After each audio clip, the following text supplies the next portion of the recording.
பக்கம் 4. கோபத்தில் பற்களை கடித்துக்கொண்டு, இதற்கு மேலும் உங்கள் மூவரையும் நான் விட்டு வைக்க மாட்டேன்.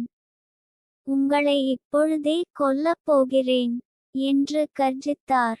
சிவன் மிரட்டி முடிக்கும் முன்னரே அர்ஜுனனின் ஆன்மாவின் குரல் மீண்டும் பங்களாவில் அதிரச் செய்தது. மூடனே என்று சிவன் மீது கர்ஜித்த அர்ஜுனனின் ஆன்மா கண்ணிமைக்கும் நேரத்தில் சிவனை காற்றில் மேலே தூக்கிப் போய் தரையில் ஓங்கிப் போட்டு தள்ளியது. சிவன் தரையில் விழுந்ததும் ஒரு பலத்த சத்தத்துடன் 5 நிமிடங்களுக்கு அசைவற்று அமைதியாக கிடந்தார். அந்த 5 நிமிடங்களும் சிவசங்கரன், திருப்பதி, சங்கர் ஆகிய மூவரும் திகிலுடன் சிவனையும் அர்ஜுனனின் ஆன்மாவின் ஆற்றலையும் பார்த்து கொண்டிருந்தனர். டீக்கடை வாயிலில் நின்றிருந்த காளியும் பேபியும் இதைக் கண்டு அதிர்ந்து போயினர். 5 நிமிடங்கள் கடந்தன. திடீரென சிவன் ஒரு ஆழ்ந்த பெருமூச்சுடன் மறுபடியும் உயிர் பெற்றார். அவர் கண்கள் கலக்கத்துடன் திறந்தன.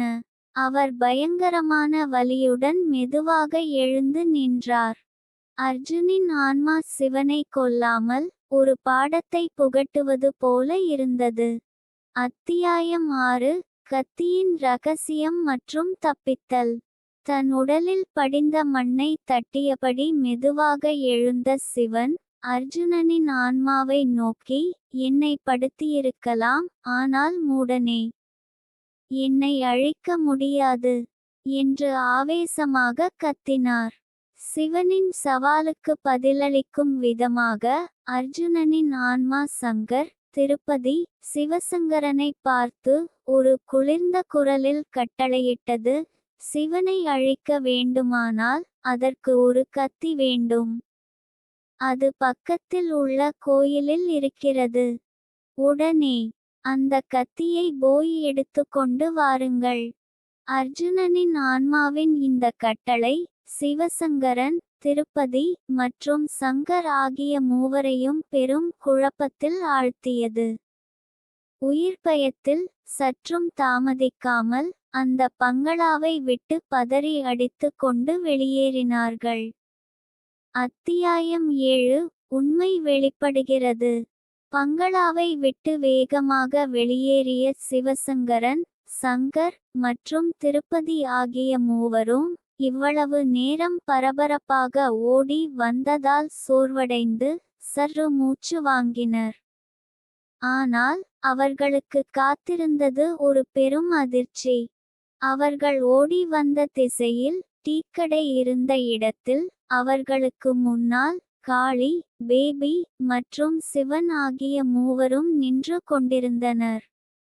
சிவன் அவர்களை பார்த்து ஒருவித புன்னகையுடன், என்ன, கோயிலுக்குச் சென்று கத்தி கொண்டு வர புறப்பட்டுவிட்டீர்களா என்று கேட்டார்.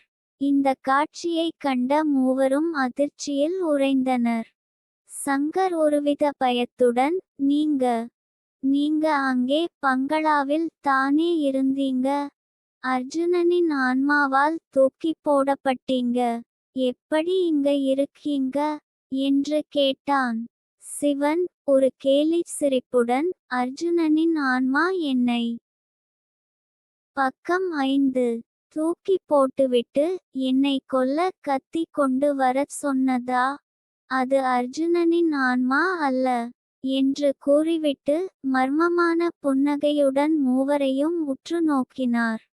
சொல்லுங்கள், அந்த கத்தியை எடுத்து வர அந்த கத்தியை எடுத்து வரச் சொன்னதா இல்லையா என்று அழுத்தமாக கேட்டார். இதற்கு பதிலளித்த சிவசங்கரன், சங்கர், திருப்பதி மூவரும் ஒருமித்த குரலில், ஆமாம், அதுதான் அர்ஜுனனின் ஆன்மா என்று சொல்லிக்கொண்டது. உங்களை கொலை செய்ததாகவும் உங்களை கொல்ல அந்த கத்தி தேவை என்றும் சொன்னது என்றனர். இதை கேட்ட சிவன் தனது முகத்தில் ஒரு விசித்திரமான பாவத்துடன் சற்று முன் இருந்த புன்னகையை மறைத்து, அர்ஜுனனின் ஆன்மா சொன்னதா? நான் அர்ஜுனனை கொன்றேன் என்று?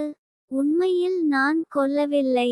கொன்றது இங்கே நிற்கிறார்கள் அல்லவா, காளி, பேபி ஆகிய இந்த இரு பெண்கள் தான் என்று சற்றும் எதிர்பார்க்காத ஒரு பெரும் உண்மையை போட்டுடைத்தார். அத்தியாயம் 8. அரக்கிகளின் வாக்குமூலம். சிவனின் வார்த்தைகள் காற்றில் அதிர்ந்து அடங்குவதற்குள் அங்கே நின்றிருந்த காளி மற்றும் பேபி இருவரின் முகமும் சட்டென்று மாறியது.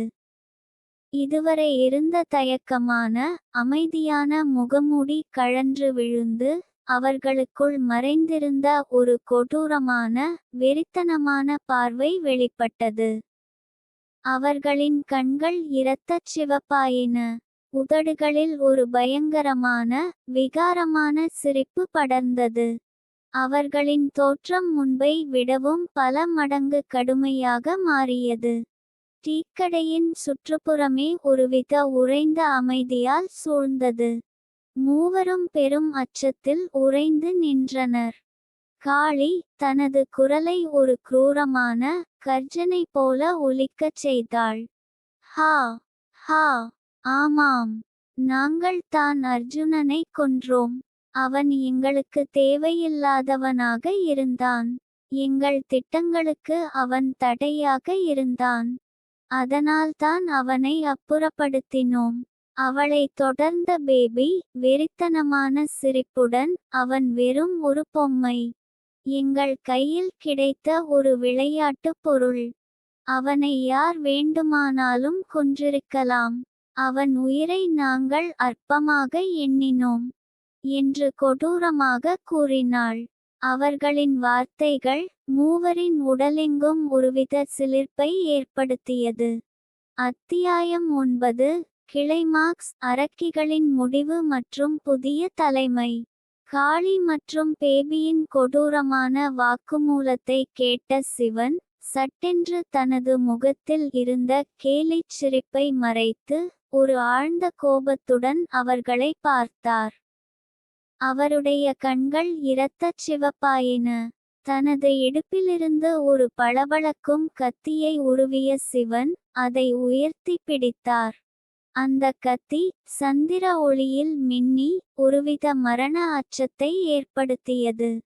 சிவன் காளி மற்றும் பேபியை நோக்கி வேகமாக நடந்தார்.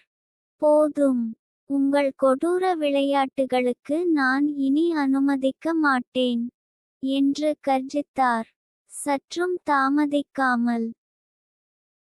பக்கம் 6. மின்னல் வேகத்தில் காளியையும் பேபியையும் ஓங்கி வெட்டினார். இருவரின் உயிரும் ஒரு நொடியில் பிரிந்தது. அவர்களின் உடல்கள் சாய்ந்தன. காளியையும் பேபியையும் கொன்ற சிவன், சிவசங்கரன், சங்கர், திருப்பதி ஆகிய மூவரையும் நோக்கினார். அப்போதுதான் அவரது உடல் மெதுவாக உருமாறத் தொடங்கியது. கம்பீரமான தலைவரின் தோற்றம் மறைந்து, அவரது தோல் கருப்பாக மாற, கண்கள் குழிவிழுந்து, பற்கள் கோரப்பற்களாக நீள, கைகள் நீண்ட கூரிய நகங்களுடன் ஒரு அரக்க உருவம் வெளிப்பட்டது. அரக்க உருவில் நின்ற சிவன், சிவசங்கரன், சங்கர், திருப்பதி ஆகியோரை நோக்கி, நான் இந்த அரக்கிகளைத்தான் கொன்றேன். நீங்கள் இப்போது பாதுகாப்பாக இருக்கிறீர்கள் என்று கர்ஜித்தார். அவரது குரலில் ஒரு பயங்கரமான, ஆனால் ஆறுதலான தொனி இருந்தது. இந்த கிராமத்தில் இனி பேய்க்கதைகள் இருக்காது. நீங்கள் பயப்பட வேண்டாம் என்று உறுதி அளித்தார். சிவனின் அந்த அரக்க உருவம் சிறிது சிறிதாக மறைந்து, அவர் மீண்டும் ஊர் தலைவரான சிவனாகவே மாறினார். காளி மற்றும் பேபியின் உடல்கள் அங்கே கிடந்தன. இந்தச் சம்பவத்தை கண்ட சிவசங்கரன், சங்கர், திருப்பதி மூவரும் சிவனின் முன் வந்து, தலைவரே, நீங்கள் தான் எங்கள் கிராமத்தின் உண்மையான பாதுகாவலர். நீங்கள் தான் எங்கள் தலைவர் என்று ஒருமித்த குரலில் உறுதிபட கூறினர். பின்னர் ஊர் தலைவர் சிவன் தனது கம்பீரமான குரலில், இனி இந்த கிராமத்தில் பேய்க்கதைகளுக்கு இடமில்லை. அர்ஜுனனுக்கு நீதி கிடைத்துவிட்டது. காளியும் பேபியும் அழிக்கப்பட்டுவிட்டனர்.